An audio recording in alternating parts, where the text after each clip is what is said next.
Does the bidet have like automatic aim? It has butthole target lock. Yeah. 5, 4, 3, 2, 1, 0. Welcome to the show, people.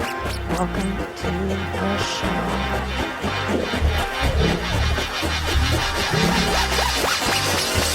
Eat my shorts. So here is to conversation.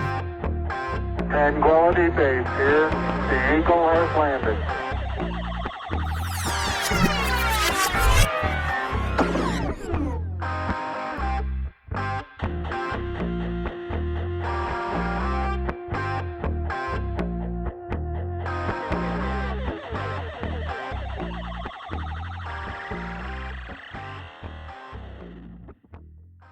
Welcome to the Cash Exchange. What up? How are you? I had a near blinding experience today. Near blinding experience. Are we talking LED headlights? No, I was out in the wilds of Houston and I was near some trees. I look up. As soon as I do, a gust of wind comes in and all of a sudden I feel something hit my bare eyeball. Okay. And I was wearing sunglasses, but I don't know. I guess as far as Final Destination situations go, it was a pretty light one. But Sure. I got back to the truck. I looked in the side view mirror and just started digging around in my eye socket and found looked like a little piece of like a thorn that broke off. Oh. Just hanging out in my eye socket on my eyeball. I think there might still be like some tiny bit in there because it's been feeling funny, but Okay. no, I'll flush it out eventually, I guess. I was about to say, I think you should maybe check that out. Maybe go invest in some eye drops to clear out whatever that is. You're not out of the woods yet. Anyways, what about you? How are things going with you? Pretty good. I can't complain. I've been doing a deep dive on all of my backlog podcast work today, so I am feeling productive. It's great. Nice. Oh, speaking of feeling good, I went to pick up dinner this evening from a restaurant that I frequent quite a lot. They know me. They know me around there. And the guy hands me my food, and I was like, hey, can I get a receipt?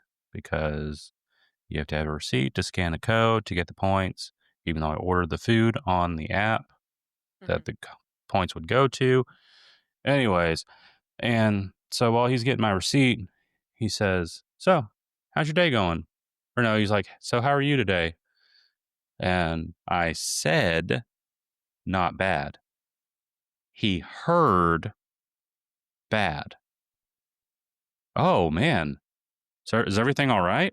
I was like, what? He was like, I'm sorry you're having a bad day. I said, no. I said, I'm not bad. Believe me, man. If I were actually having a bad day, I would just say, not bad, because I'm not going to burden you with that. We had this conversation, We and I did. stand by it. You should absolutely follow up if somebody says they're doing bad. We did have this conversation, but I clarified with him that I would not lay that burden on him. And he was like, oh, man, that's good, because I didn't know, like, do I need to say something? Do you need a hug? Like, I don't know what to do. I was like, I appreciate it, man, but no, all peachy. That's so sweet. See? That is the good side of humanity. Yeah. He was willing to hug this stranger across the counter at, I assume, Pluckers. Yeah, how'd you know? They know you there. They do. Everything's coming up. Millhouse has been so close to triumphant. Oh, this isn't even the home base, but they do know me here too, and I do go to trivia here and use the same trivia name. Yeah. So, yeah, we'll have to reinstate that tradition next year. We will. All right, are you ready for your 3 things? Yes, I'm. All right. What do bananas, knockoff phone chargers, and HD DVDs have in common? Bananas, knockoff phone chargers, and HD DVDs. You eat too much of them in one sitting, you'll die. I mean, that is technically correct. They're all slightly irradiated. I believe that one is also correct. Not the through line I was going with, but if you eat it, I feel like if you eat enough of them, you'll die is the through line for anything we've done on this pod. Yeah. Yeah, probably. Bananas? Knockoff. So knockoff is definitely the part to be concerned with that one. Mhm. HD DVDs do not exist and were beaten out by Blu-ray. After a very, very brief stint, yes. And someone in our family backed the wrong horse on that one. That is true. the things that have a far superior version. What is the superior version of a banana? Yeah, I don't know. Plantain? What? I How'd don't you know. plantain? Plantain? Yeah. What'd you call it? Plantain? Oh, that sounded weird. Sounded like you said plantain. The plantain? Plantain, Is yeah. the plantain the better version of the banana? Give me some fried plantains.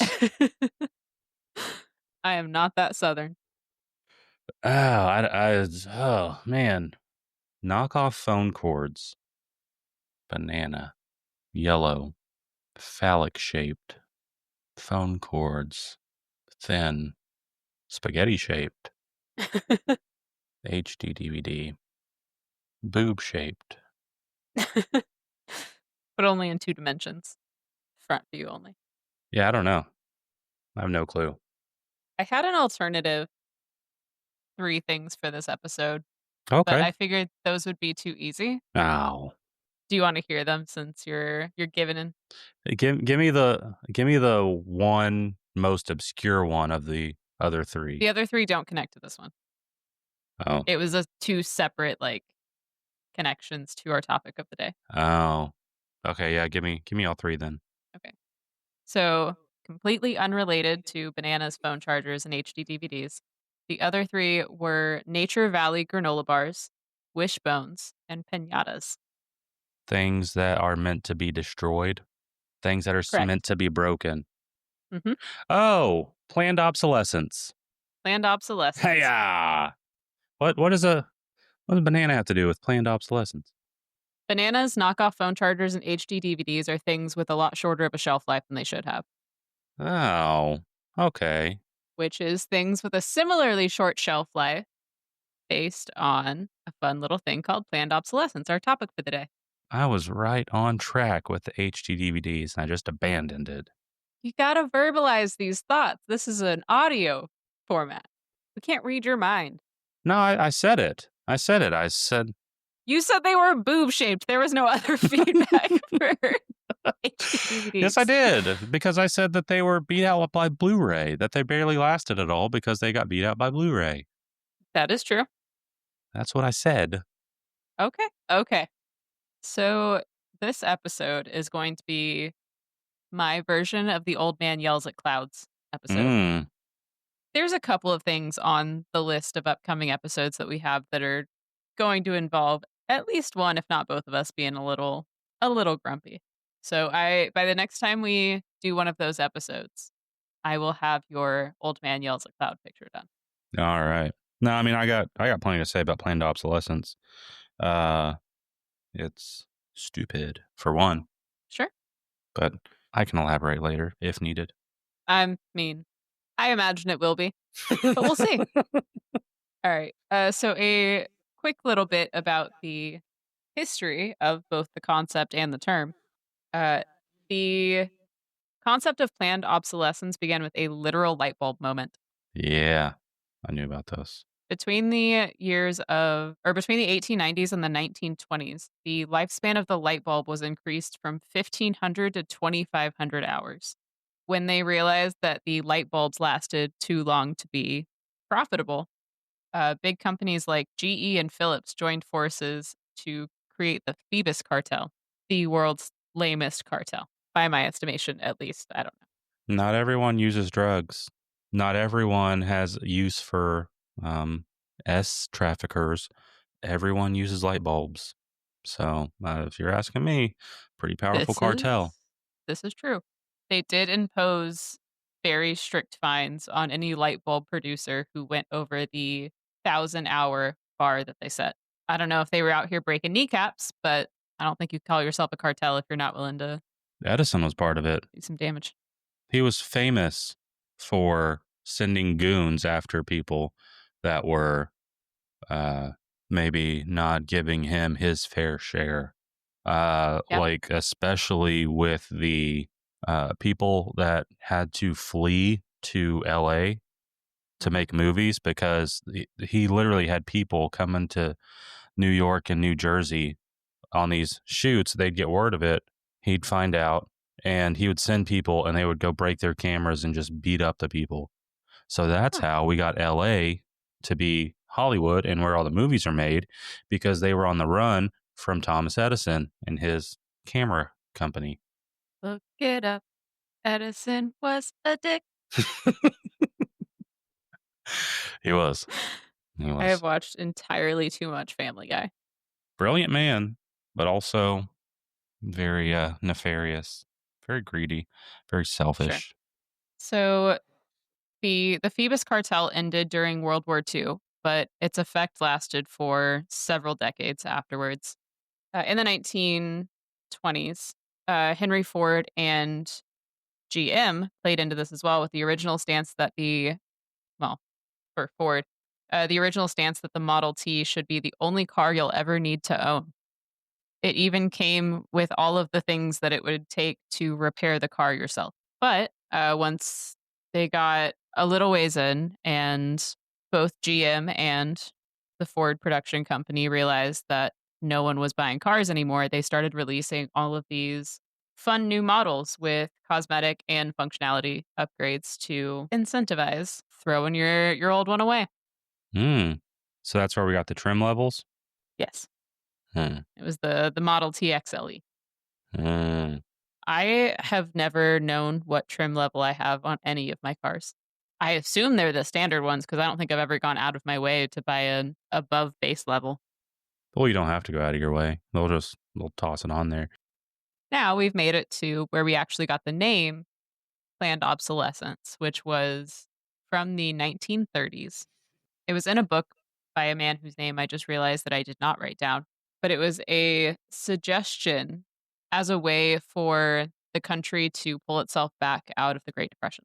Was if manufacturers would start making things that had a predetermined shelf life, that consumerism would go up, and in turn it would fix the American economy. Hmm. And now we're here.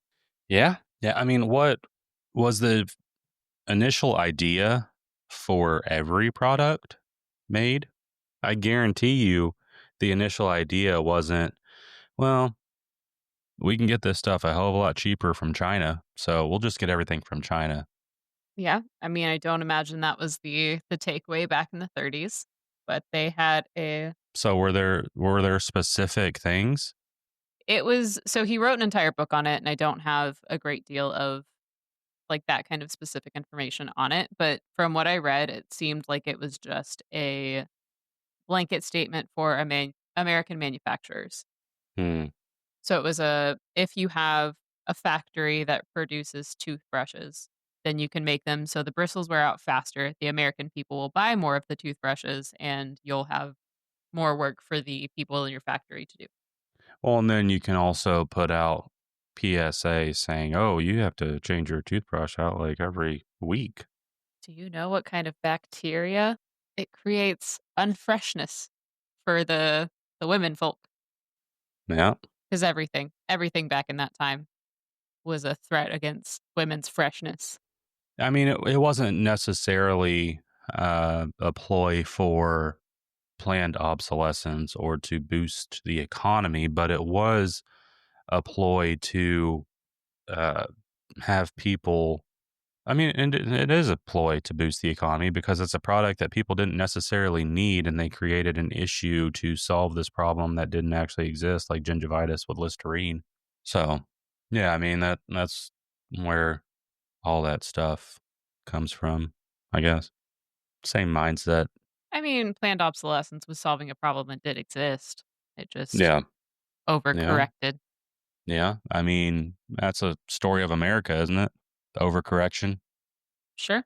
That you could definitely make that case. Yeah. A lot of people think we're swinging in to the extreme of the other way now, and it's a mess out there.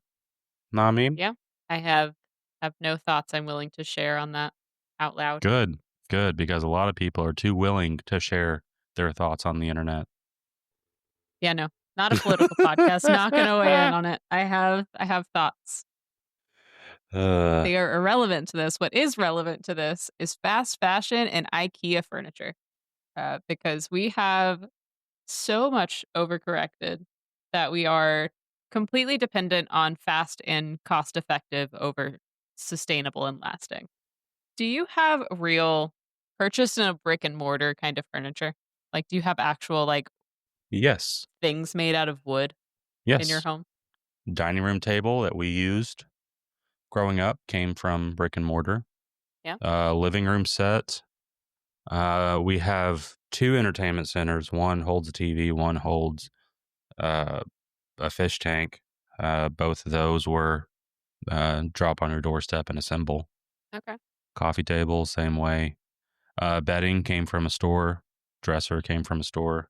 Kids' beds were packages. So I think we're split about 50-50. Okay. When I was looking for like information about this episode, I took stock of all of the furniture that I own, which is not a great amount. Um, my couch came to me through Wayfair, so it was delivered to my package locker. Absolute nightmare to get to my fourth floor in a different building apartment. Mm. I have a bed frame that I've had for 5 years now, that I bought from Amazon. That is seen better days. Mm-hmm. It has made it through several moves, and it's dying on me. And my entertainment center and bookshelf, IKEA. And Huh. that thing behind me, I don't know if that counts as furniture, Amazon. Uh, yeah, the kids have a bookshelf that I bought from IKEA, and it is garbage. It constantly just explodes. If you put like one too many books on it, it just the whole thing just like so. That's crazy. Should probably get that replaced at some point. I But I would consider that, yeah. you know, that's what it is right now. Yeah. These podcast checks aren't coming in yet. All of that $1 that we've made so far can go to fund a new bookshelf for your children. $1.12. Checked it today. Okay. Okay. We're making progress, man. We're getting Uh, there. we're getting there. So yeah, all of my furniture has basically been delivered to me and has been assembled with a very specific size of Allen wrench. I own at least 12 of them at this point. I don't know what they go to. I don't know how they keep moving with me. I'm pretty sure that I throw them away after I finish building the thing. But every time I move, I have a new collection of them. I actually like putting those kits together. For a little while, I was using this. What do they call like side hustle stuff? Gig work? The gig. I was part of the gig economy, and a lot of it was putting that stuff together. And for the most part, it's enjoyable. It's mind numbing sometimes, and you realize how shitty all this stuff is, and it's like the crappiest particle board you've ever seen, just Mm-hmm. fashioned into some sort of uh, usable piece of furniture that is covered in the thinnest layer of it's pretty much just like a sticker that they put on top of the Oh, particle board to vinyl. make it look like it's wood. Yeah, yeah. Yeah. But I also have a funny story about um, from a brick and mortar, because one year for I don't know, I think it was like birthday and Christmas one year, Dad got me a couch, a sofa, because the one I had was from Wayfair and it was busted in the middle and it was just a piece of junk. And Sure. so he was like, "Okay, I'll get this for you, and that'll be your birthday and Christmas present." I'm like, "Great, because I need a couch." And so we're going through the buying process, and they said, "Okay, well, I'll even do the delivery for you. Like, I'll do the to the door delivery, not the bring it in, because you can do that part. But Mhm. they'll bring it to your door. You just bring it in, you set it up, and then you're good to go." Like, awesome. So the time comes where it's being delivered. And I waited home all day because they were like, okay, well, we'll be there between like 9 a.m. and noon the next day. It's like, okay, cool. Mhm. And I wait around, nothing. Wait around, nothing. Get a notification, driver's on the way. Wait around, nothing. Made sure that I had the phone number in the system so they knew to call me whenever they were there. And then it was probably like, I don't know, 9 o'clock at night. I get a notification, delivery successful. Now, that's weird. I'm on the second floor and you can hear everybody going up and down the stairs. So I don't know how they would have gotten an entire couch up the stairs without me knowing. Well, I lived in a terrible apartment complex that had the same apartment number for multiple buildings. What? Yeah, it was off the highway. So half of the addresses were based on the highway. The Mhm. other ones were based on the street behind the apartment complex.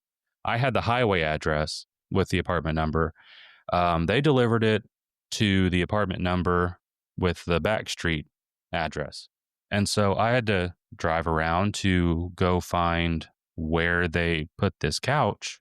And they also lived upstairs, but they had like this tiny little walkway. Like you'd walk out of your door and you'd turn and then the stairs would be right there. Mhm. These people, these furniture store people, delivered this couch to this apartment on its side, wedged between the door and the railing. So if this person walked out of their door, they would run face first into my couch and would not be able to leave their apartment. So I had to enlist some help, move it, wiggle it out of there, get it down the stairs, into my truck, drive it to my apartment, get it up the stairs, and then get it into my apartment. Uh, yeah, and it was not a fun experience. I I wouldn't imagine. I don't understand. I know that most delivery drivers are Competent? underpaid and overworked Oh, and also competent, but yeah. by God, Holy moly. it's just overrun with silliness. It is. It's a silly world. It's a silly world, but I am hoping to one day own furniture made of actual wood and not pressboard and vinyl. That's it's on my bucket list is to own Just real wood? furniture again. Bare wood? To own furniture that is made of real wood, Okay, we can make that happen. bed frame and all that jazz. Yeah. Yeah, just go to Home Depot. And the great thing about getting your wood from Home Depot is that it's got all the twists that look like intentional design. So Yeah, no, maybe I'll channel my inner Ron Swanson one of these days. there you go. Yeah, and for your next I'll be place, able to. we'll just do handmade furniture, but not like Amish handmade. It's just like we spent like 30 minutes thinking about it, and then this was the result, kind of handmade furniture. I think I would maybe like it to look a little bit better than that. We can get some spray paint too, Yeah. or if you're feeling real in the money, we'll just get some stain. Ooh, fancy. We'll stain that pine. Yeah. Anyways, where were we? We have made it to just a couple things that have really grinded my gears when it comes to planned obsolescence. One of which is the printer. Mm, I have so many grievances with a smart printer. I just had my rant about HP Mhm. like 2 or 3 episodes ago. I know. I wasn't gonna go like too deep into it because I do remember us already talking about it, but the printer situation is just ridiculous. I It don't is. print enough things to warrant a subscription service. I should not. That's too I bad. don't That is I too don't know damn why I have bad. to stress this. I don't know why I should have to stress this, but I should not need a subscription to print things on my own paper with my own ink From a printer that you purchased from a printer outright. that I purchased. You're And not it was renting not it cheap. No printer is cheap these days. No, it's absolutely ridiculous that you have to get a subscription to your printer. The not gonna touch on it because it was already on our subscriptions episode, but it will get me heated. The As it should. They should get more people heated. Then maybe they'd cut this shit out.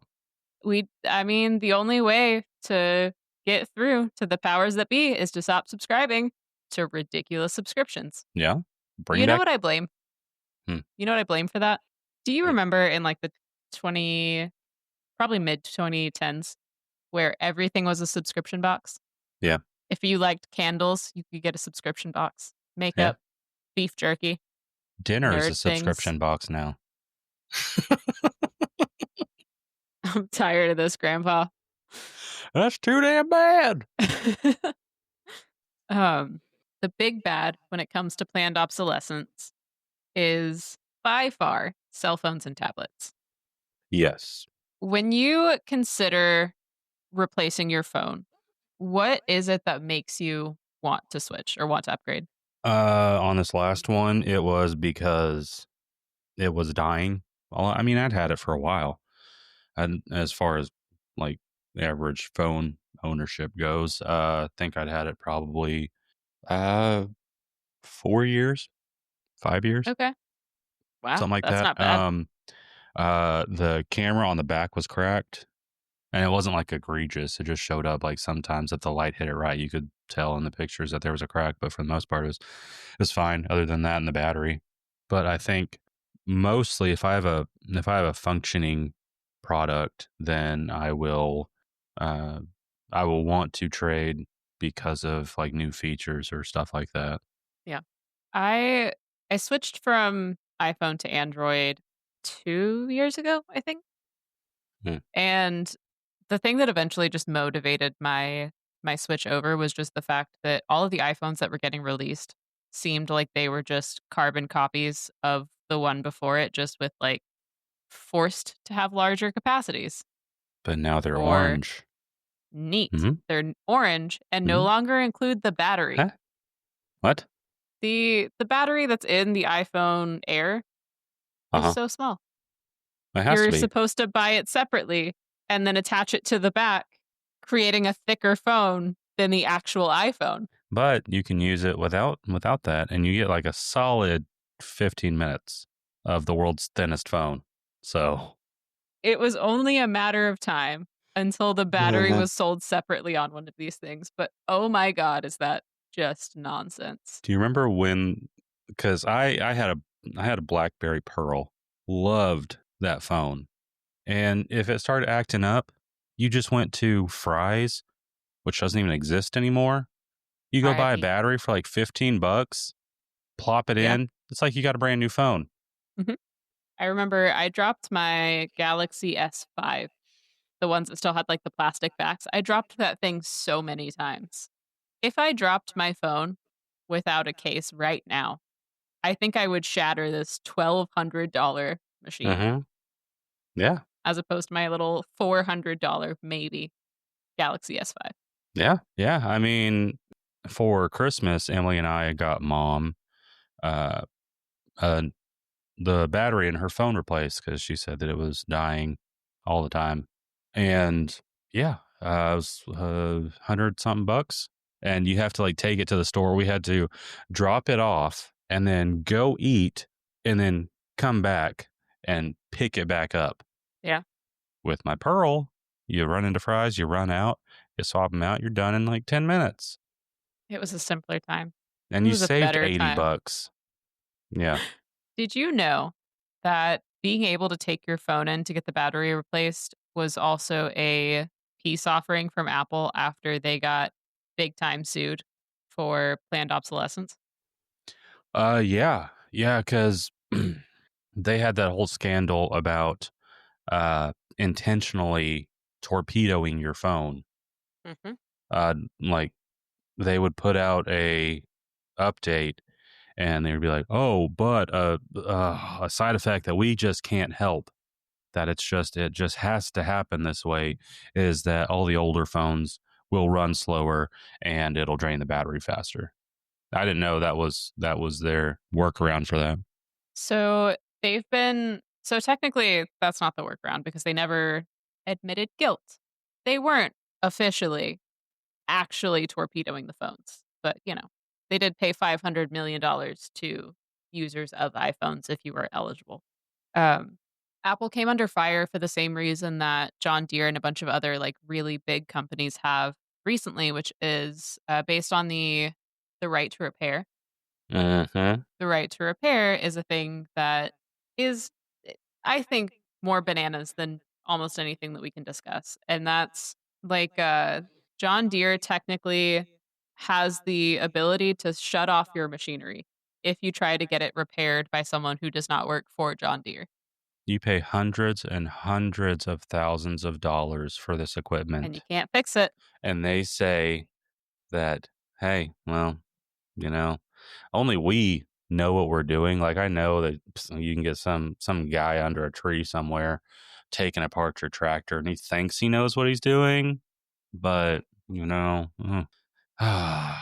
we wish that was the case. We wish that there were ways that people could know what they were doing, but Yeah. just sorry. So can you give us like 10 grand and we'll fix it for you? Although, who's to say when a John Deere tech would be available? Who knows how prevalent they are? Didn't I feel like there was another big one. I don't want to throw out any names if it's not true. I feel like there was a big motorcycle company that also ran into these issues. I could see that. It's been a push from consumers for a really long time because it's just insane that we can't fix the things that we own.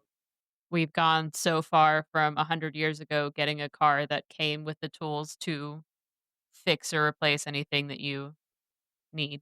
You have to pay Like, extra for car jacks now. You have to pay extra for spare tires. oh yeah, I get Fix-A-Flat in my car. I don't get an actual tire anymore. Well, it's just that the tires are so advanced that yeah, we honestly there's no other way around it. We would have to charge you for it. Or, you know, you can just bring it in, we'll fix it and we'll figure out the price later. The dumbest thing about the fact that my car comes with Fix-A-Flat is that it has the space in my trunk for a spare. Why give me a spare tire shaped hole if you're not going to give me a spare tire? Well, in case you hit the lottery and then all of a sudden you want to splurge and get a spare tire in case you get a flat at midnight on the highway. You know, it's not that would be on my list for winning the lottery. It's my third It's a purchase. spare tire. It's a spare tire.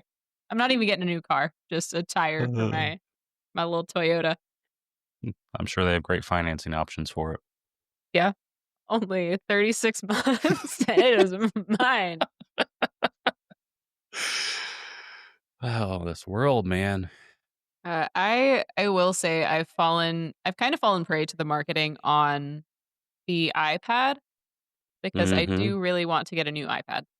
I Mine mean, still works. in your situation, it makes sense. There's nothing wrong with upgrading because of new features available. Yeah. So my iPad still works. It is, I want to say like 5, 6 years old. And it has gotten to a point where the work that I'm doing on it, because I'm trying to do more like art things, and Mhm. art tends to take up a lot of its capacity. And so I've gotten to a point where the things that I'm doing are slowing down so much that I know that I can just have a better way to do this if I just upgrade my iPad. Yeah. That said, those things are so expensive that I don't know how long it's going to take me to be able to justify a purchase that large. That's going to be my second purchase if I win the lottery. Is there anywhere someone might be able to see your art, perhaps on a weekly basis? Anywhere? You can check out my artwork on at Cash Exchange Pod on Instagram. There we go. We are also on TikTok, X. I was going to say Snapchat. That's definitely wrong. YouTube. YouTube, yes. We could be on Snapchat if there were a market for it. This is true. Maybe one day we'll be a Snapchat pod too. Maybe. Need some outside help for that. We need some outside help with the socials that we have now. This is true. But 2 marketing degrees on this call right now. yeah. But hey, also if you're interested in doing some pro bono work for an up and coming podcast company and you're social media savvy, you can email us at cashexchangepod@gmail.com. Yeah.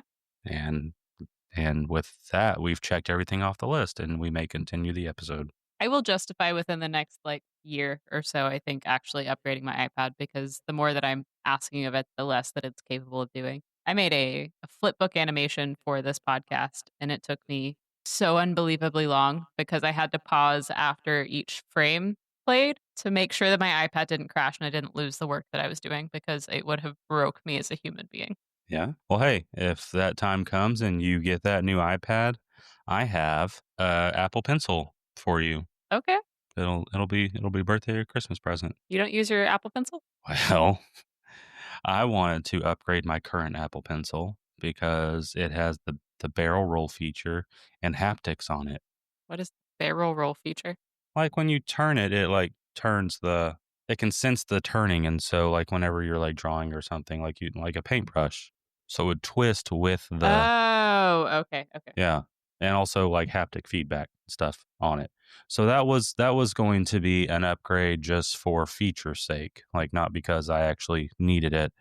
But it was it was a Christmas present from Dad, and I had gotten something originally, and it wasn't working the way I thought it was, so I returned it, got store credit. They had a sale on the new Apple pencils. I got it, brought it home, tried to connect it to my iPad, and I was like, that's weird. And I did a lot of research on whether you could have two Apple pencils connected to the same iPad, all kinds of stuff.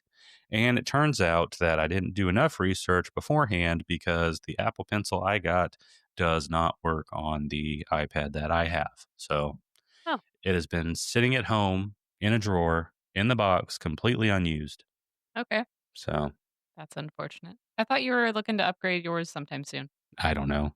I got a lot of stuff I got to take care of before I worry about that. That's fair. All right. So after cell phones and tablets, I think one of the things that's gotten out of hand with planned obsolescence is the kitchen appliance. A lot of the reason that I think that the kitchen appliance has gotten a little ridiculous is because the prices seem to double yearly and the things that they do seem to get narrower and narrower. I specifically blame that on as seen on TV products. The slap chop, Slap chop? the veggetti, Oh, what? it spaghettied any vegetable of your choosing. That name should have been workshopped a little harder. Primarily zucchini. But yeah, no, it made all those zoodles that were popular for one whole year. I worked in a restaurant that sold zoodles for a little while, and it was so gross. They used it in place of pasta. It was like a $3 substitution, despite the fact that zucchinis are not Much cheaper than, yeah. yeah. And because they didn't drain the zucchini or dry out the zucchini a little bit, the sauce wouldn't stick at all. Mm. And so you essentially just had a plate of cold zoodles and then a glob of marinara on top. Zoodles is a They're funny word. completely inedible. It is, and I will be using it as often as I can. I do like spaghetti squash though. Yeah, it's been a while since I've had it, but it's good. Tis the season. Yeah, I'm on PSL 4 so far. Okay. I'm slacking. It's been haven't had- available for like a month. I haven't had any. I haven't been to a Starbucks in forever. Are you a PSL gal? I am, yeah. Yeah. I like spiced coffee. I'm a big chai person. That's my go-to if I'm ever at Starbucks is a chai latte. So I'm a big pumpkin spice person too. Well, maybe next time we get together, we can go get some PSLs and hold them with both hands and just inhale. It's got to come in one of those ceramic mugs with no handle, the little vase. You got to have a sweater with the influencer paws. I have spent too much time online. Yeah, well. A quick little side note, I Googled as seen on TV food products. Mm-hmm. And the best one that I found that just sparked that nostalgia in me was the amazing brownie pan. Do you remember that one? Vaguely. Was it something about how it doesn't stick to the sides? No. So the amazing brownie pan, its entire purpose was that you only get edge pieces of the brownie. And so it was this big metal S that went in the center of the pan. So it was just a snake of brownie. It was the best. It was the best way to eat brownies. I'm all about the corner pieces. That one was just all corner. Yeah, I'm looking at it now too, and it's a lot of copper. Yeah. Going hard into the copper. All of that Gotham copper stuff was very big for a minute there. Our dad actually has a collection, I believe, of copper cookware. Oh, here's a copper brownie maker. Okay. Ceramic infused copper cooks each brownie evenly. Do other methods not cook your brownies evenly? I guess I I haven't made enough brownies to know. I might not be discerning enough. I gotta step up my brownie game. Mr. Lid Tupperware with a lid attached. How is it attached? It's got a hinge on it, I think. Oh. Or it may just be part of the whole thing and you can't separate them. Seems like it'd be a pain to clean. Sounds like a storage nightmare. That too. But, I mean, actual Tupperware stuff is also a storage nightmare. Like so much copper. Copper steel pro pan, copper chef square pan, red copper brownie bonanza, red copper mug, I want a brownie bonanza. copper eggs XL. Extra large eggs. It's an egg poacher. Extra large copper. Make perfect hard-boiled eggs without the shell, no peeling required. All right. Copper house stove grill, stovetop grill, nonstick copper pan, nonstick copper square pan. Jeez Louise. Did they just found like a big old pile of copper and they're like, wow, what are we gonna do with this? And this is just the kitchen stuff. It doesn't even talk about like all the knee braces and stuff that are copper infused. Mm-hmm. Or those seasickness bracelets that grounded you to the earth. Yeah, what were those? Were those the ones where you'd stand on one leg and they're like, try to push me down. You can't do it. You can't do it because I got Yes. this bracelet on. Yeah. Yeah. I should really have added that into the episode on advertisements. Those were so fun. They were. R.I.P. But Billy Mays. now we're going to have to add as seen on TV as an episode topic because just going off the kitchen stuff, I got plenty to say about it. So I'll save all the rest of my copper humor for that. I think to be able to do that, I would propose that we do it on a milestone episode. So maybe when we get to our 50th. Okay. And in the We're time not that between far that, away. no. And in the time between that, we purchase each other one as seen on TV kitchen item that we are required to cook with. Okay. Okay, yeah. That sounds like a good plan. It's a good 50th celebration. I'm not necessarily going to ban copper, but I think we can do better. Perhaps the little vampire who chops garlic. I have actually always wanted a slap chop. Slap chop. My neighbors would absolutely hate me, but The Vegetti Pro. Look at that. what is a Vegetti Pro versus what is an amateur Vegetti? I don't know. You just sit there with a cheese grater. I don't know. 3 stainless steel blades included. Huh. Great for gluten-free diets. Oh, here's a Vegetti. They're just plain old Vegetti. It's like a peppermill type situation. Anyways, Spiralize your veggies. nah. You know, when I think that we lost the plot when it comes to all of the new things that we're building, When? At what point? it does kind of vary depending on what appliance or bit of technology that you're using as your mile marker. But I think the moment that we dove headfirst into planned obsolescence in a point that we may never come back from was in 2020, which marked the release of the AI integrated refrigerator. 2020 was a wild year, like a fever dream of sorts. To be fair, people had how much were those checks? $2,000? I don't know. The stimulus check or whatever. I didn't get one of those. Ah, I wasn't turtly enough with the Turtle Club. wow. Well, I didn't mean to bring up any bad memories or missed opportunities, but That was the worst part of 2020 for sure. but yeah, people had these, and they were blowing it on such dumb crap. Yeah.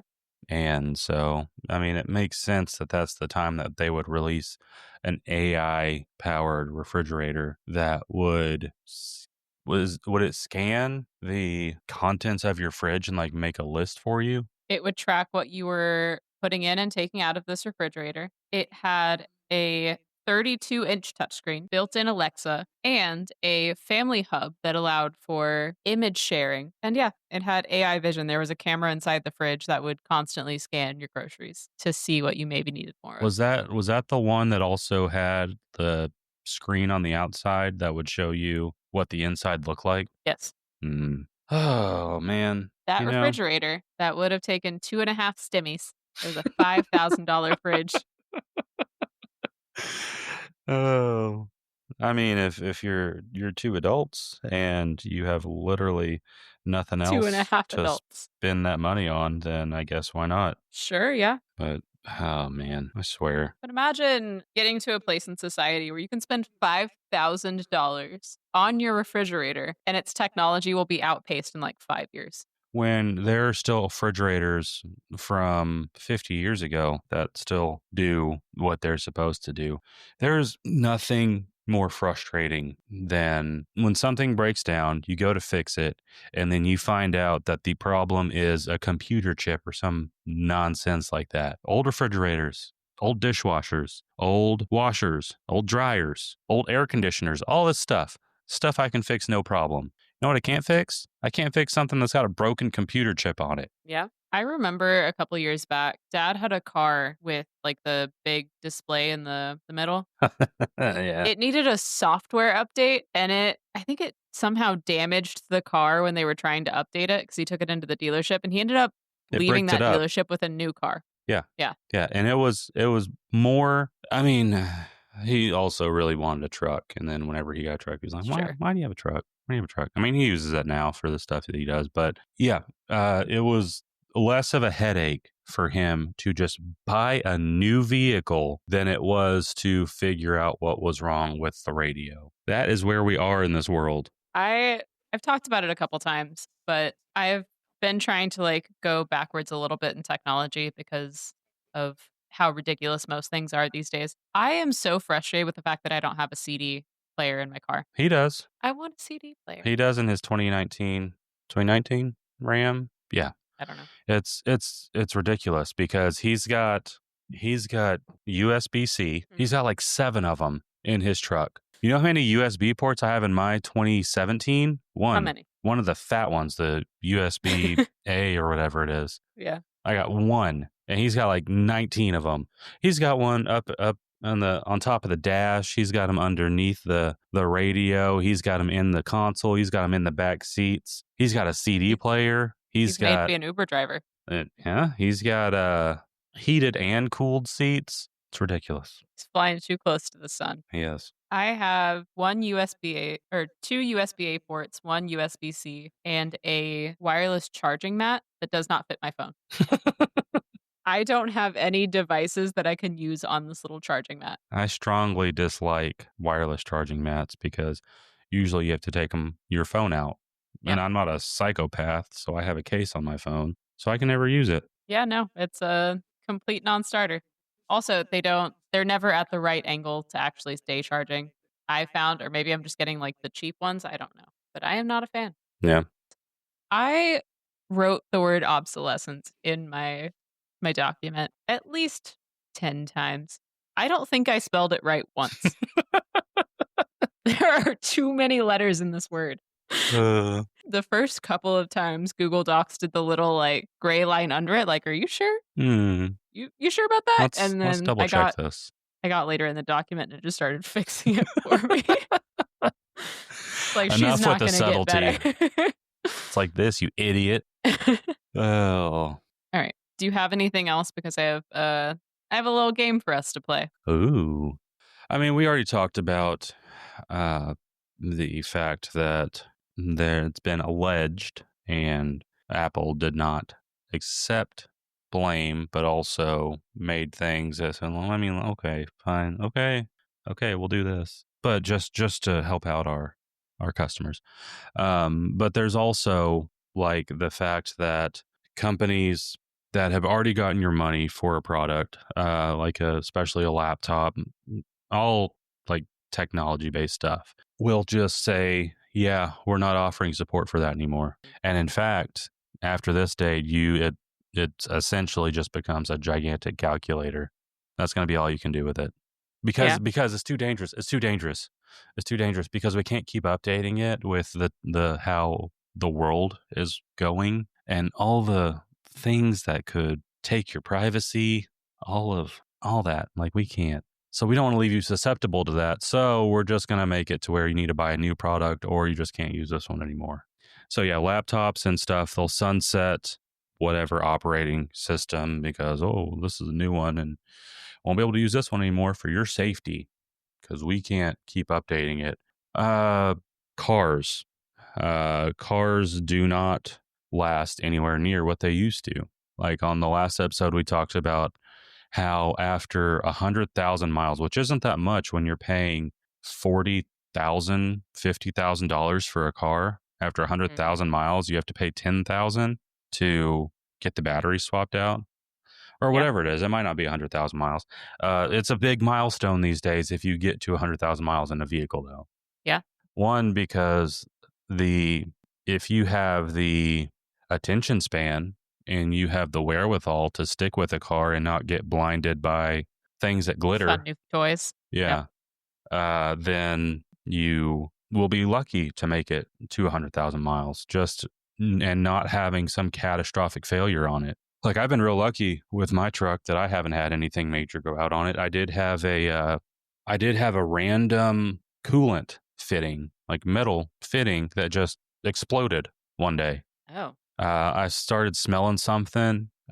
It's a very distinct smell when you're leaking coolant, and check under the truck, sure enough. And it was I don't know, I fixed it myself and the part cost like $70-$80. But as far as like issues that I could have had, like I've been real lucky with what I've got, but I know that most people aren't as lucky as I've been. And it should not be ridiculous to sit here and say, okay, I just took a 5-year loan out on this vehicle. I hope it lasts that long. Yeah. You should not be making major repairs on something when you are still taking a reasonable amount of time to pay off that thing. But it seems more and more that that's where everything's going. Everything's getting cheaper and cheaper, thinner and thinner. And they want to tell you that it's because of fuel mileage. We have to make the cars lighter so that they don't burn as much gas. Well, we have to add all this other stuff to pass emissions and do this and that and this and that. And it's just more stuff that could go wrong. Oh, well, the government wants to make sure that your car is doing everything that they say it's supposed to. So we have to add all these computer chips. Okay, well, we add these computer chips, but those computer chips can go out. And it's up to us whether or not that's within warranty or not, or whether we decide that maybe you did something to it. And so now we won't cover it. I just hit the 4-year mark with my car last month. I have been getting mail every 3 to 4 days. I'm getting mail like Harry Potter getting accepted to Hogwarts. You ready to trade in yet? You ready to trade in?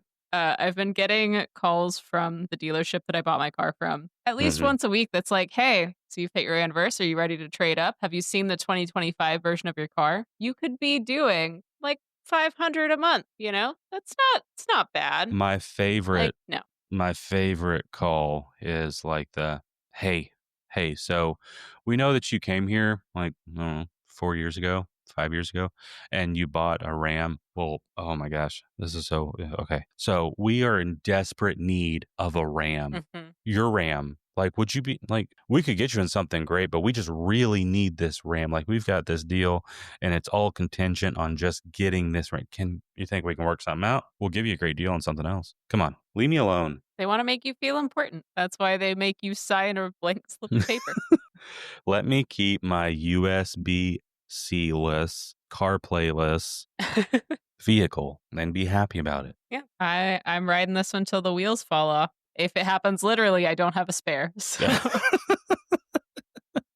And I don't think you can buy 4 spares at once, can you? Yeah, I'll take the whole set. I like to come. I'll just put 3 in the back seat. I was about to say I like to come prepared. My whole trunk is just tired. And still nothing to lift the car with.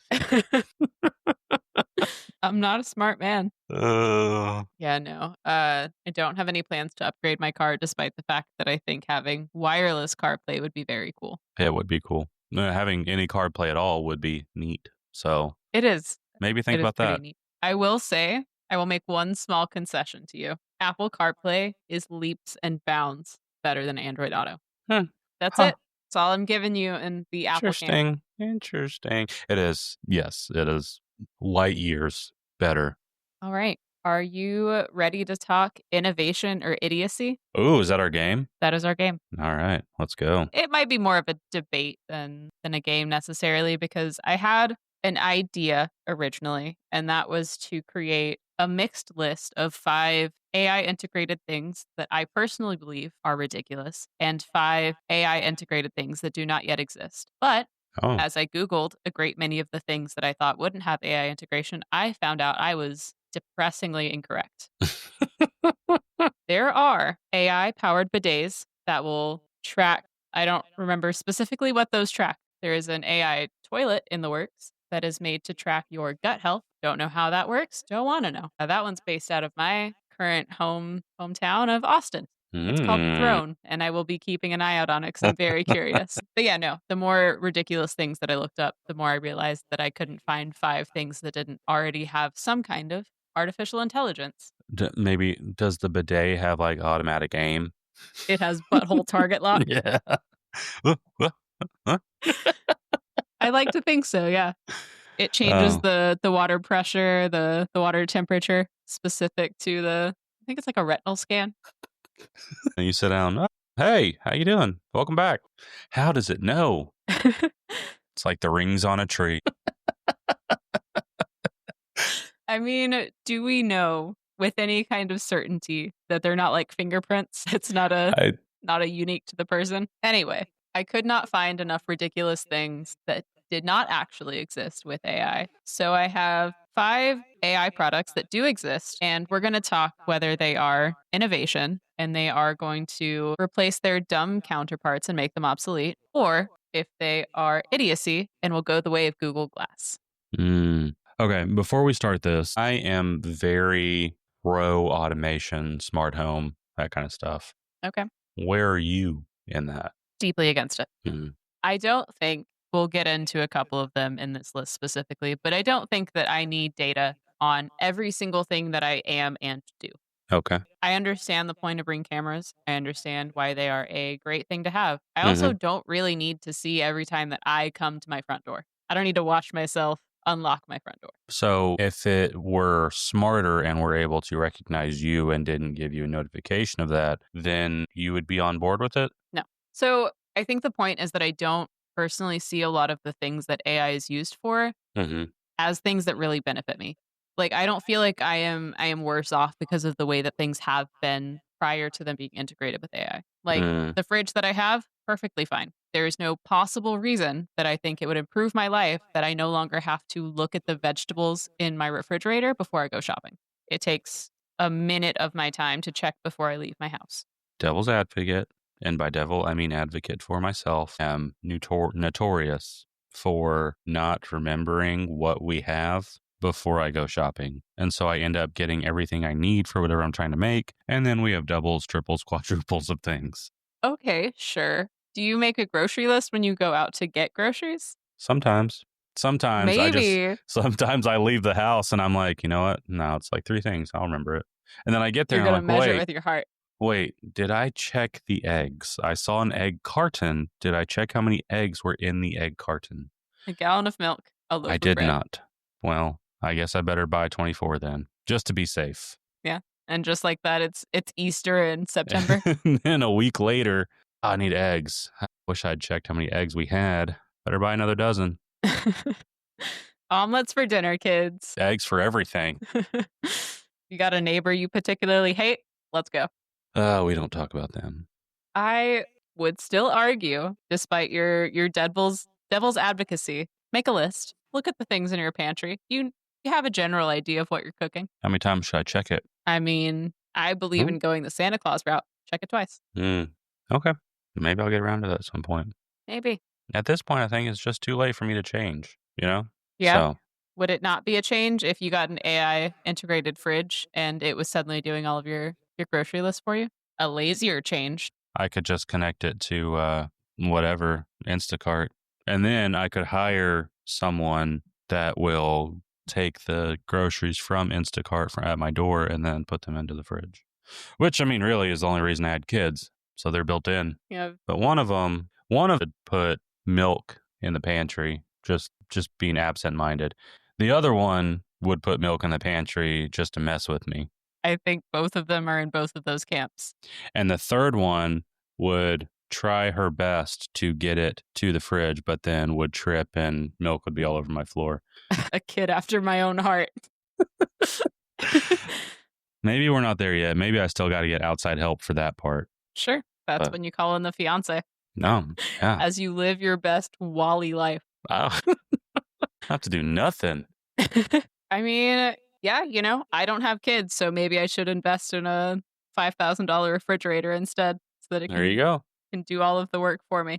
So when we're talking about do you have a problem with cameras that have like AI integrated into them, or they use like a physical sensor to notice motion and then can take a video from there? We do have cameras that can tell you if there is a vehicle, if there's a person, if there's whatever. So it does use AI for that. But as far as just motion goes, it's a physical sensor. I don't I fully understand why people get Ring cameras. I have a security camera for like if I'm away because cats don't necessarily need like a person to come in and check on them if I'm only gone for like a day and a half. But I make sure like their food is on a timer. I make sure that I have my security camera on so that I can like check in on them if I need to. But it stays off for the rest of my time. Like as soon as I get home, it gets turned back off because I don't like it. I think so much of my problem with AI integration is that I want to maintain my personhood, and I feel like the more AI gets integrated into the things that I do every day, the more I just become a whole set of numbers. The amount of data that I am is a little irksome. I mean, they have all the data they need just based off the phone in your pocket. I know, which is also a concerted effort that I've been making because I understand all of the draws of why you would spend all of your time on your phone, but I also know that it made me miserable for a lot of the same reason. I don't like the idea that I have an algorithm on each individual app that's tailored to what will keep me on that app for as long as possible. That's fair. It feels pretty gross and violating. And so I don't think that it's going to be a long time before everything in our lives is just automated for the sake of automation. A chip in your brain? More or less, yes. But I would like to hold out on it as long as I can. Gotcha.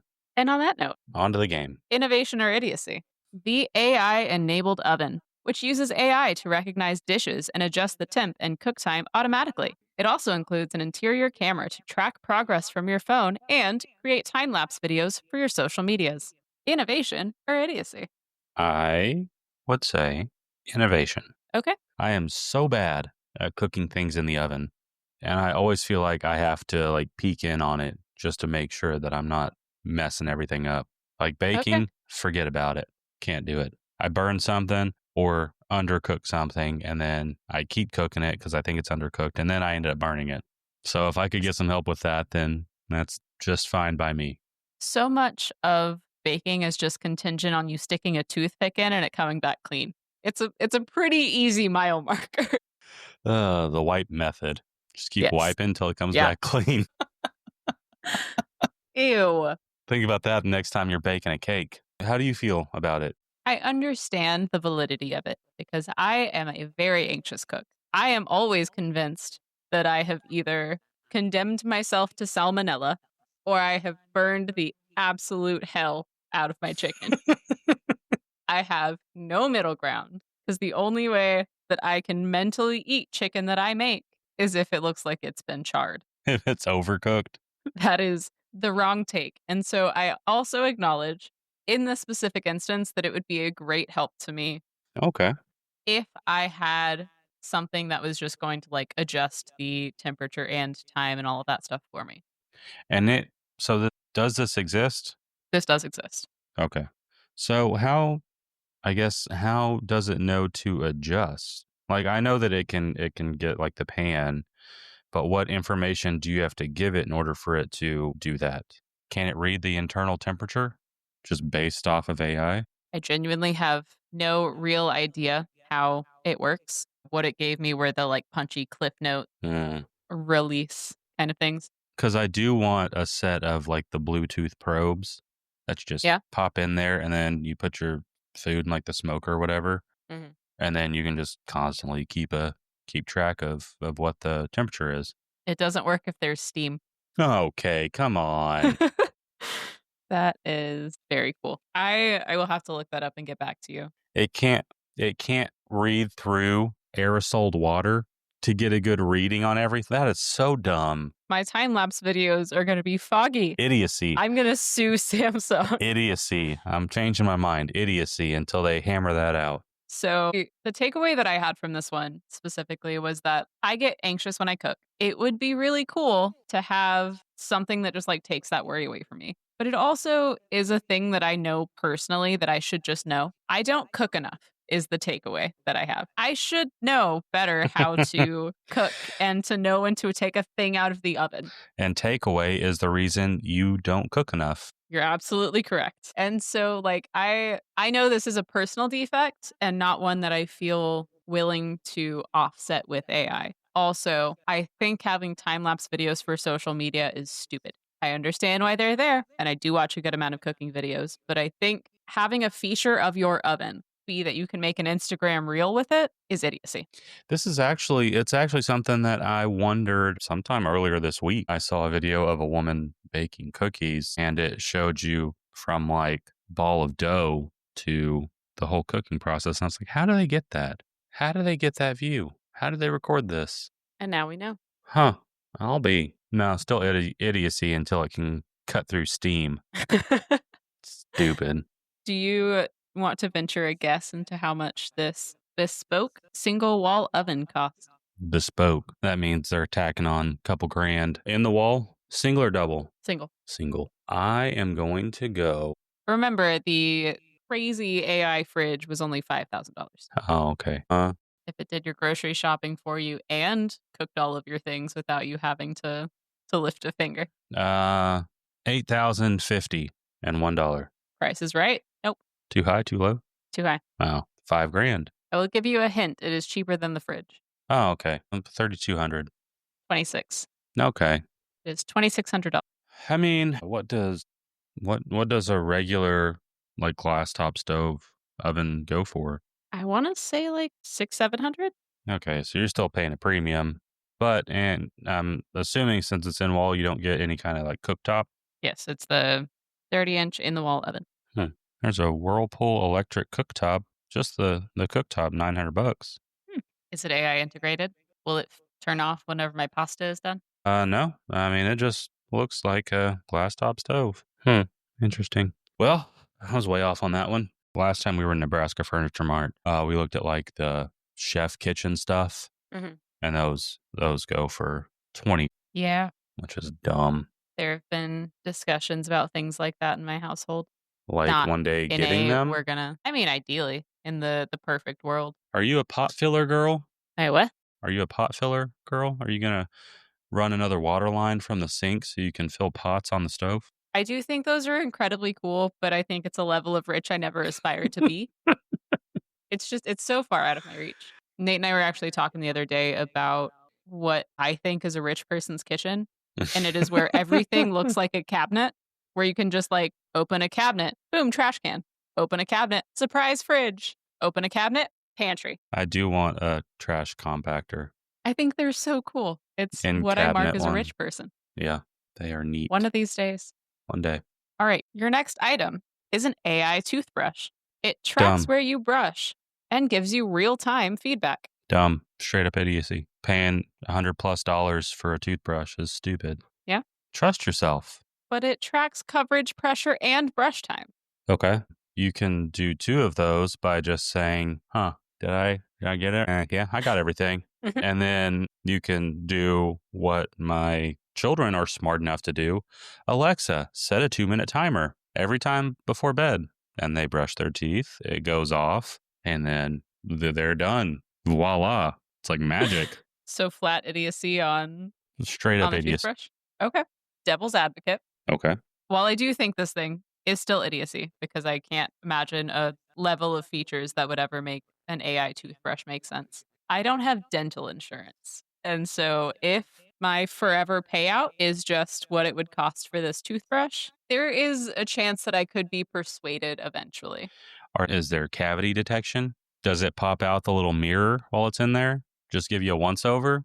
It has, Do you have to buy a special attachment to put the fluoride on? it breaks into zones. That's so dumb. That's so stupid. It's No. so silly. With this iteration, idiocy. But I could see it in the future making sense. Okay. That's where I stand. What does this Oral-B AI-powered toothbrush cost? North of $100. North of $100. $149.99. Nope. Higher. $175. Nope. Higher. $225. $329.99. What? There is a different version of this particular toothbrush that comes in midnight black that is $79 more or $70 more dollars. It's got the midnight package? It's got the midnight package. It Ugh. is either $329 or $399. That people are buying this. People have bought this. Mhm. But then these people will turn around and say the economy is in the shitter. But this is the same economy that affords you to buy a 400. What a time to be alive. I know. Jesus, man. All right, next up, we've got an AI-powered lawnmower. This is one of the specific things that I did look up, hoping that it didn't already exist so that I could put it on the nonsense AI products. Nope. They have robot lawnmowers. I mean, it works on the same principles as like a Roomba. Mhm.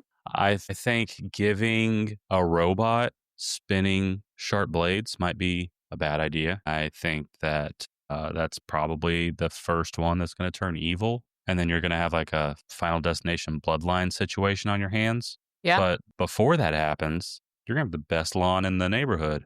Maybe. Do you have a Roomba? Have you had a Roomba? Yeah. My Roomba, I do appreciate what it did. It was a good little robot vacuum for a decent amount of time. Mm-hmm. With that said, it could never get the smart layout feature right. It Mhm. never knew where any of my walls were. And so almost every day, it would end up in some idiocracy-esque situation where it's just it's a little mopping robot going back and The forth, same one spot. foot from the wall. Your floor is now clean every day. It would Oh my God. it would beep in distress for me to go move it.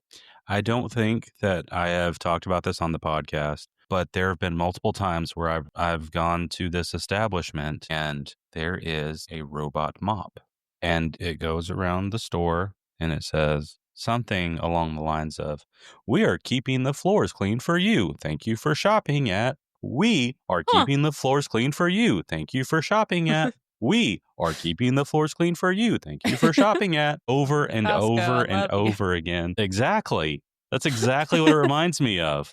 But like, people are trying to walk around it and then it'll sense the person there and then it like stutters. It tries to juke out of the way. And then someone's over there and then it tries to juke again and just back, and it's just stuttering all over the place. "We are keeping the floors clean for you. Thank you for shopping with us." Anyway, AI powered lawnmowers. I'm This lawn. okay. Sorry, I If interrupted you you last time. don't Go let ahead. me get Go this. ahead. It is 2 sentences. This AI powered lawnmower has intelligent self charging capabilities and uses AI for precise mapping and continuous mulching. It has smart sensors that detect obstacles, changes in terrain, and wires. It is the outdoor Roomba, Wires. like fencing, I would imagine. Oh, wires you have hanging around your yard. Okay, I mean, I'm on the fence with this one. On one hand, it would be nice to just, while I'm working, just, hey, lawn's getting mowed. Nice. But on the other hand, I like mowing. Yeah. It's casual exercise. It's nice to do in the spring. I like mowing, but yeah, I mean, I think that there's a lot more maintenance that would go into having a AI powered lawnmower that probably wouldn't be worth it right now. I think that you would need like a medium sized yard. You're not going to get it for a small yard, but you're not going to get it for a big yard either. Yeah. So I don't know, but they're not AI powered, they're remote controlled, but there's a lot of municipalities that use those mowers. Oh, I didn't know that. Yeah, take care of like medians and stuff or really steep hills. They're really good for really steep hills, Interesting. like on the sides of overpasses and stuff. You know, they just Yeah. have a remote control. They just, Okay. So is your take idiocy or innovation? with the right circumstances, with the right situation where it would make sense to have it, then no, it's innovation. Okay. Because then you also got like people that can't physically mow. Yeah. So that would also be taking care of them. So yeah, I mean, it's got its points of idiocy. It's got its innovation. But if you're using it just solely because you don't want to mow, I think it's pretty dumb. It's a pretty dumb thing to spend that money on. Because what, you're looking at like $3,000? No, lower, Oh, $8,000? higher. 1,500. 1,500 Okay. for the base. So I don't think it goes too much higher than that. Like 1,500 to $2,000, 22 maybe. And then probably at that point, you're just, I guess there's a lot of things that could up the price, deck size, battery size. No, I mean, 15 grand seems about right for that. And like I 1,500. said, 1500. It's got to be the right situation for it. So Yeah. I'm right in the middle on it. All right. Your next item is an AI powered deadbolt with facial recognition and AI fingerprint identification. AI powered, as in it senses that my phone is nearby and unlocks. Don't need the facial sensor. Don't need the fingerprint. But it is really nice. I lived in an apartment that had a smart deadbolt, and it's nice to have. It had a code on it, which wasn't a fan of. But yeah, I would be down for that. Okay. I am firmly in the idiocy camp on this one. Yeah. You're not getting into Fort Knox. Why do you need a fingerprint scanner and a facial ID to get into your home? That's one less thing you Keys are need. fine.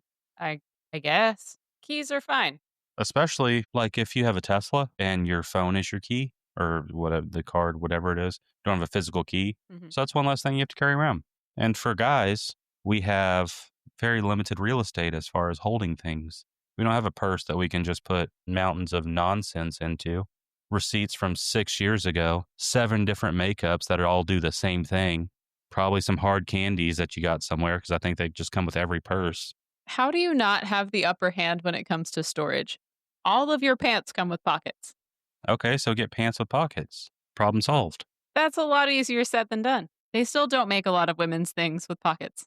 Women are always on TikTok and it's got pockets. Yeah, because it's still a fun new thing for us. So has every piece of clothing that I've owned since the beginning of time. Male privilege. Get with the program. There's nothing stopping you from wearing jeans. You tell me that your jeans don't have at least 2 pockets? Women over here trying to get the jeans that make their butt look good. Okay, well, maybe in lieu of that, just get pants with pockets in the back. You can put whatever you want to back there, make it look however you want. But no, you're going to sit here with your ass looking good and then, oh, I don't have pockets. Get out of here.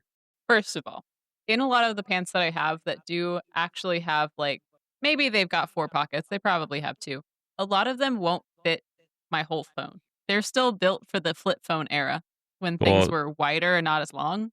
okay. So you want to talk about things that are meant to steal your attention. So you got a flip phone. And now you're complaining that your pants can only fit a flip phone? Make it make sense. I'm not saying that in the sense that I can't put a flip phone in my pocket. I'm just saying it's ridiculous that they are sized inappropriately for what nowadays phones look like because I bought all of those pants well before I bought my flip phone. I can tell you right now, I am wearing custom made jorts. You see? You see? And guess what? You want to know something funnier? There's literally a pocket in these jeans that is too small for me to put anything into. Yeah. I have all my regular pockets and I have a pocket that I don't even use. I have so many pockets. Male privilege over here. You could too. I'm sorry I don't have a pocket watch. Is it one of those little pockets inside the big pocket? Yes. I have one of those in these shorts. I don't know what they're for. I feel like they served a purpose at some point. Maybe that's like for a, I don't know, an iPod shuffle. Sure, maybe. I don't know. All right, so the deadbolt is innovation. Yeah, I think it goes into idiocy territory whenever you're adding facial recognition and fingerprint analysis. Okay. I have one more item on our list. All right. Better be a big one. Better be a good one. An AI mattress that uses data like heart rate, breath rate, and sleep patterns to make real-time adjustments on things like temperature and firmness. Can it give you other suggestions? Did not look, will not look. I mean, if everything's already in place, it should just be like a software thing, right? Maybe. Maybe it just gives you like a little, for the most successful situation to find yourself in. You know what I mean? It just plays Staying Alive by the Bee Gees. It's the same as CPR. I wonder if anyone's ever tried that. Surely they have. Maybe. Okay, well, that's just my question for it. You're the one that brought up the Bee Gees. Although, if it tracks your heart rate and your breath rate, I feel like it's tracking some things it really shouldn't be. Yeah, it's like that story about that woman who caught her husband cheating because she got a notification from his Fitbit that his heart rate went up at like 3 in the morning when he wasn't home. Huh. You heard that story? Technology, man. Real double-edged sword. It was like it was like a cautionary tale, like whenever those started becoming popular. Thousands of men suddenly stopped wearing their Fitbits. And women. I don't know, babe. I think I threw it in the washing machine. And women. No, I had one that it was a program through work, and it was one that just clipped onto your pants. I definitely ran that through the washer a couple times. But yeah, I mean, if it's tracking that kind of stuff, then I don't see why it couldn't track everything. Yeah. I don't know at the end of the day who that's helping, if it's helping anyone, or if it just ends up being a real mood killer. I think some things just don't need to be tailored to you. You can adjust. That's fair. Yeah. It's a thing you're capable of doing. Yeah. In the same way that I could learn to trust the chicken cooking in my oven. I can also just like learn how to control my sleep cycle on a Yeah. regular mattress. You could. But I mean, there's things that, like the Apple Watch is good for tracking the quality of sleep. It's good for tracking sleep apnea. I don't know in what capacity or the effectiveness of it would be for tracking that kind of stuff, but there would be benefits to that if it was actually accurate. If it's not just like the shoes I got in the 3rd grade that had lights 1 through 5, and then depending on how fast you were going was how many lights lit up. I would run like Forrest Gump if I had those shoes today. But my point is, it was all for show. It wasn't actually anything. That's fine. Where do Now- I get those shoes? Now it could. I don't. I can. Oh, is that what you want for Christmas? Yes.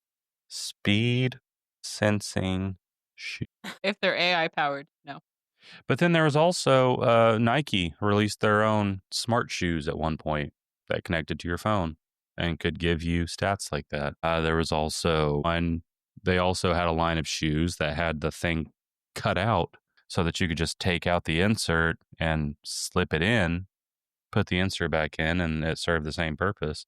So, I mean, we've come a long way since just the 5 bars on the tongue of your shoe. Yeah. We're moving on up in shoe innovation. As far as the mattress goes, I mean, I think a pretty easy one would be like if it sensed that you were maybe getting too hot and there was like cooling somethings in it. There is. I mean, we don't have like a smart mattress or anything, but it was like, oh, this mattress has technology in it to keep you cool at night and doesn't do shit. I mean, there's nothing to plug in. Yeah. So it's all like, oh, because of the airflow and yada, yada, yada, all this other stuff, just marketing baloney. Mm-hmm. But I mean, if it was a product that actually adapted to the situation, then I can see it being innovative if it actually did what it's advertised to do. Because sleep is very important. So if you can have something that is maybe overseeing things while you are unconscious, then I could see the perks of it. Am I going to go out and buy a smart mattress tomorrow? No. But for someone that is concerned enough with those things to have that option, then by all means, go for it. I could see how this technology could eventually maybe be able to like not necessarily diagnose but show signs of say like sleep apnea. Mm-hmm. And I think that would be really cool. I think it's an innovation in that sense because I think it has a future with it. I think if the only things that it's doing are making adjustments on the temperature and firmness throughout the evening, Mm-hmm. when you're asleep, if you're too hot, kick the blanket off. If you're too cold, bundle up. Like you do those things in your sleep anyway. You want to fix the problem that you're having. You don't need a computer to do that for you. Yeah, but if it takes you out of REM because you become so uncomfortable that you have to wake up to some degree to put on more blankets or to take off the blankets, then I don't know. I mean, like I said, I feel like it's a product for people that feel like that is important enough to have a product for. Sure. And all this stuff is, if it is something that interests you, then go for it. If it's not, if you think it's dumb, then just don't get it. If it helps with accessibility, I'm all for it. If the entire Okay. purpose of its development and its use is just to take away a thing that you can just do, then I'm against it. You know when your toothbrush clean. Mm-hmm. You've brushed your teeth enough times. You've, I assume, been to a dentist before. Like, where you don't need to automate that. You don't need to offload that onto a robot. But if you are incapable of mowing your lawn, absolutely get the robot. Yeah. I am personally on the idiocy side of this one. Okay. For now, at least. I don't think that the technology is there to serve all the purposes that it claims to serve. Yeah. So, yeah. But again, I just, if it's your thing, it's your thing. Go for it. And that is one of the pitfalls that we fall into a lot more now than they ever did before, is if it's not for you, then it's just not for you. And that is fine. If it's Mhm. for someone else and they enjoy it, great. Yeah. We're not out here yucking people's yums. Nope. And that was a topic for its own episode, but I feel like we say it so much that we just end up doing a compilation of the episodes that we have done. That is fair. That'll be our clip show for episode 100. No, it can't, because we got to get Jarrett Reddick on for 100. It can be 99. It can be the lead up, That's fine. I'll accept that. like when they do a clip show before the season finale. I just got to the clip show episode of The Office when it gets bought out and they have a banker talking to Toby about how safe The Office is. Yeah. Clip show. I understand why they're made because your budget was blown in some other episode, but I hate them. Yeah, I have. I watched a couple episodes of the second season of Twisted Metal. It Yeah. is far worse than the first season so far, but I'll give it a shot. It's only like 6 episodes or something like that. What is it? The Boys spinoff. Generation V. Yes, that came out. That was really delayed because one of the guys died, car Oh. accident. So I'll give that one. I'll watch that one, and then still have not got around to The Office. I only watched the premiere of the paper. One thing that I had ended up on the cutting room floor from one of our previous episodes was that I haven't watched the episode yet, or the show yet, but I knew it was a terrible, terrible sign when, like, 2 days after the premiere of it, and I went on to Peacock, and the first thing you saw was stream the entire season now. Yeah. And no one I know is talking about it, other than, like, I see commercials for it all the time. Mm-hmm. And there's one with the main guy and Oscar, and he's like, "I'm Domhnall Gleeson." And Oscar says, "Yes, you are." "And I'm Oscar Martinez." And Domhnall says, "Yes, you are." What is this, man? Nunez. What? Oh, I said Martinez, didn't I? Nah, he's always just That's going to a be Oscar character Martinez. he plays, man. No, he lost that. He does not get to say that. Yeah, I've only ever heard bad things about the rest of the season. I won't divulge anything that I know about the rest of the show, but it did get picked up for a second season already.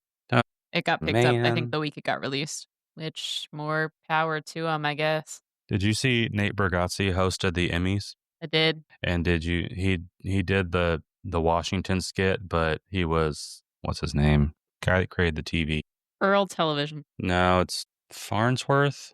Hubert Farnsworth? No, it's that guy is named after the TV guy. Hubert Farnsworth. I think it's Farnsworth something. Philo Farnsworth was the creator of the television, and he was him. And they're like, What is this? What is this?" And they're like, "Streaming? What is streaming?" And Nate Bargatze said, "A new way for companies to lose money." And Yeah. 100%.